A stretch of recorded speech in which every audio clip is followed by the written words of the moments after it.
Gibas Resort Kota Bogor all out mendukung penuh untuk kemenangan Wali Kota dan Wakil Wali Kota Bogor Dedi Rahim Jinal Mutakin pada pilkada yang bakal berlangsung 27 November 2024. Di bawah nakoda Umar Jagat, 6 sektor Gibas siap memenangkan pasangan nomor urut 3 ini. Pada pesta rakyat menuju Bogor Beres yang berlangsung di lapangan Kayu Manis, Rabu 20 November 2024, Ketua Gibas Resort Kota Bogor menerjunkan ratusan pasukannya.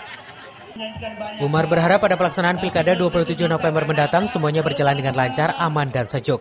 Tentunya dengan kemenangan mutlak diraih pasangan nomor urut 3. Ketua Gibas Resort Kota Bogor ini juga terus mengedepankan kampanye damai, sejuk, dan penuh kegembiraan. Pihaknya juga siap mengawal pelaksanaan Pilwalkot mendatang.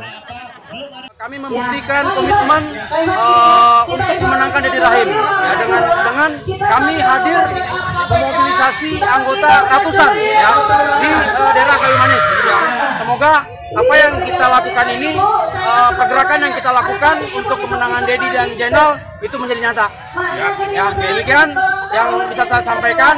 Juga terima kasih ya kepada para donatur, ya, para pembina-pembina kami yang sudah memang memberikan support ya akan kegiatan ini.